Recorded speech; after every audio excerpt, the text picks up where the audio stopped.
নির্বাচন সমতল হবে কিনা একটু বলবেন আর কি। ধন্যবাদ। প্রথমে আমি পরম করুণাময় আল্লাহ তাআলার উপর আল্লাহর প্রতি শুকরিয়া আদায় করছি। আল্লাহর অশেষ রহমতে আজকে আমার এই কিশোরগঞ্জ 6 নির্বাচন এলাকার বিএনপির পক্ষ থেকে আমাকে মনোনয়ন দেওয়া হয়েছে। আজকে আমার মনোনয়ন বাছাই ছিল, সেই মনোনয়ন বাছাই রিটার্নিং অফিসার আজকে বৈধ ঘোষণা করেছেন। সেই কারণে আমি আল্লাহর প্রতি কৃতজ্ঞতা প্রকাশ করছি। পাশাপাশি আমার নির্বাচন এলাকার নেতৃবৃন্দ, এলাকাবাসী যারা আছে সর্বস্তরের মানুষ এবং জেলার সর্বস্তরের নেতৃবৃন্দ আজকে উপস্থিত ছিলেন, তারাও সবাই দোয়া করেছে, তাদেরকে আমি কৃতজ্ঞতা জানাচ্ছি। পাশাপাশি আপনি প্রশ্ন করেছেন আমাদের দলীয় প্রার্থীর পাশাপাশি অনেকে দলের নেতা যারা নমিনেশন দাখিল করেছে স্বতন্ত্র হিসেবে। আসলে বড় দল অনেকেই নমিনেশন চেয়েছেন, তো দল নমিনেশন দিয়েছে ইতিমধ্যে আমাদের 6টি আসনে। বিক্ষুব্ধ অনেক নেতাকর্মী আমাদের সহকর্মীরা আছেন, স্বতন্ত্র প্রার্থী হয়েছেন। আমি মনে করি যে এখনও সময় আছে। দলের এই দুঃসময়, দুর্দিন এবং আগামী নির্বাচনটা যে কঠিন, দেশের পরিস্থিতি, দলের অবস্থান, পারিপার্শ্বিক পরিস্থিতি বিবেচনা করে ওনারা প্রত্যাহার করে নেবেন। পাশাপাশি দল অবশ্যই এটা আলোচনা করবে, তাদের সাথে নেতৃবৃন্দরা কথা বলবে, সবাই মিলে আমরা চেষ্টা করব যদি কেউ এরপরেও দলের শৃঙ্খলা পরিপন্থী কোনো কাজে থাকে সেটা দল সময় মতো যে সিদ্ধান্ত নেওয়া দরকার সেটা নিবে আর কি। আমি বিশ্বাস করি 17 বছর স্বৈরাচারের বিরুদ্ধে আমরা যে সংগ্রাম করেছি, বিএনপির ভারপ্রাপ্ত চেয়ারম্যান জনাব তারেক রহমানের নেতৃত্বে জুলাই অভ্যুত্থানের আন্দোলন সহ, এই আন্দোলনের মূল লক্ষ্যই ছিল জনগণের অধিকার প্রতিষ্ঠা করা, মূল লক্ষ্যই ছিল মানুষের ভোটের অধিকার ফিরিয়ে দেওয়া। আমরা সেই ভোটের অধিকার ফিরিয়ে দেওয়ার সংগ্রামের প্রাথমিক বিজয় অর্জন করেছি। ইনশাআল্লাহ আমি বিশ্বাস করি অন্তর্বর্তীকালীন সরকার অত্যন্ত আন্তরিক, নির্বাচন কমিশন অত্যন্ত বলিষ্ঠভাবে তাদের কার্যক্রম এগিয়ে নিয়ে যাচ্ছে। আমরা মাঠের রাজনৈতিক দল হিসেবে, গণতান্ত্রিক দল হিসেবে আমরা মনে করি জনগণের অধিকার যেহেতু ফিরে এসেছে, জনগণের ভোটাধিকার প্রয়োগ করতে পারবে। আমি বিশ্বাস করি এই নির্বাচনটা অত্যন্ত গ্রহণযোগ্য, ইনক্লুসিভ এবং অংশগ্রহণমূলক, পাশাপাশি অত্যন্ত সঠিক এবং গ্রহণযোগ্য একটা নির্বাচন হবে, নিরপেক্ষ নির্বাচন হবে বলে আমি বিশ্বাস করি।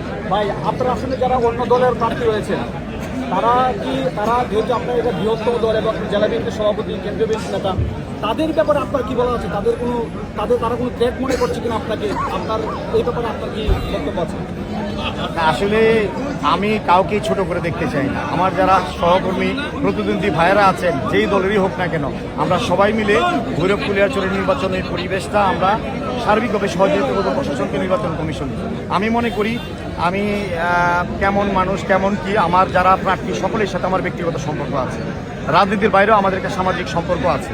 আমি মনে করি সকলে আমরা সহকর্মী, রাষ্ট্র বিনির্মাণে বাংলাদেশের যে নতুন স্বপ্ন নিয়ে আমরা এগিয়ে যাচ্ছি, এই স্বপ্নের অংশীদার। অতীতেও আমরা রাজপথে ছিলাম, আগামী দিনেও আমরা যেই জয়ী হই, আমরা সবাই মিলে কিশোরগঞ্জের 6 ভৈরব কুলিয়ারচর নির্বাচনী এলাকাকে উন্নয়নের যে ওয়াদাগুলো আমরা করেছি বা আমি স্পেশালি মানুষকে কমিটমেন্ট করেছি, যদি আল্লাহ আমাকে জনগণের ভোটের মাধ্যমে আল্লাহর রহমতে আমি বিজয়ী হই, আমি সবাইকে নিয়ে কাজ করবো। আমি মনে করি আমার সহকর্মী যারা আছেন, বিশেষ করে যারা প্রার্থী হয়েছেন, তারা আমার বা আমাদের মধ্যে যে সৌহার্দ্যপূর্ণ সম্পর্ক প্রশ্ন উঠে না, তার থ্রেট মনে করা। আমরা সবাই মিলে একসাথে জনগণের কাছে যাবো এবং ভোট চাবো।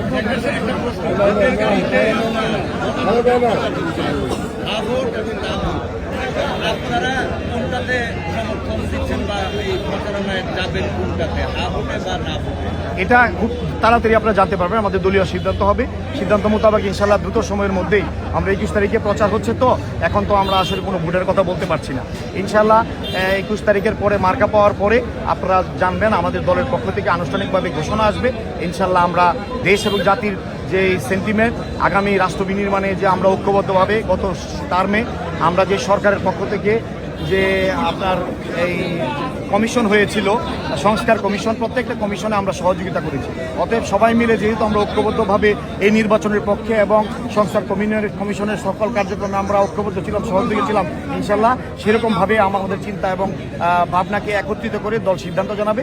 ইনশাল্লাহ দ্রুত সময় আপনারা জানতে পারবেন। কিশোরগঞ্জের তৃণমূল মনে করে আপনি নির্বাচিত হলে আপনি মন্ত্রিত্ব পেতে পারেন, তাহলে কিশোরগঞ্জবাসী, পুরো জেলাবাসী আপনার দ্বারা কেমন উপকৃত হবে এটা একটু জানতে চাচ্ছিলাম। কিশোরগঞ্জের তৃণমূলের সাধারণ মানুষ মনে করে যে আপনি নির্বাচিত হলে মন্ত্রিত্ব পেতে পারেন, সেক্ষেত্রে জেলার উন্নয়নে আপনার ভূমিকা কি থাকবে? ইনশাআল্লাহ আমি তৃণমূলের মানুষ, আমি একজন রাজনৈতিক কর্মী। আমি সবসময় বলি আমি বড় নেতা না, আমি কামলা, দিয়া পরিবারের। অতএব তৃণমূল থেকে আমি সকল নেতাকর্মীদের সুখে দুঃখে বিপদে আপদে এলাকার উন্নয়নে কাজ করেছি এবং আমি জানি কোথায় কী লাগবে।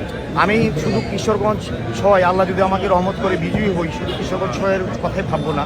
যদি সুযোগ থাকে অবশ্যই আমি কিশোরগঞ্জ প্রত্যেকটা নির্বাচনী এলাকা, বিশেষ করে কিশোরগঞ্জ শহরের যে আমি দীর্ঘদিন এখানে রাজনৈতিক কর্মকাণ্ড করেছি, এখন আমি জেলা বিএনপি সভাপতির দায়িত্বে, এই শহরবাসীর প্রতি আমার ঋণ আছে, কমিটমেন্ট আছে। ইনশাল্লাহ সবখানে আমি কাজ করব। আমার জন্য দোয়া করবেন। আল্লাহ সম্মান ইজ্জতের মালিক, যখন যে আসে, যে দায়িত্বই আসে কেন, আমি সততার সহিত পালন করার চেষ্টা করেছি, সামনেও সেই দায়িত্বগুলো পালন করব। ধন্যবাদ। ধন্যবাদ। Thank you.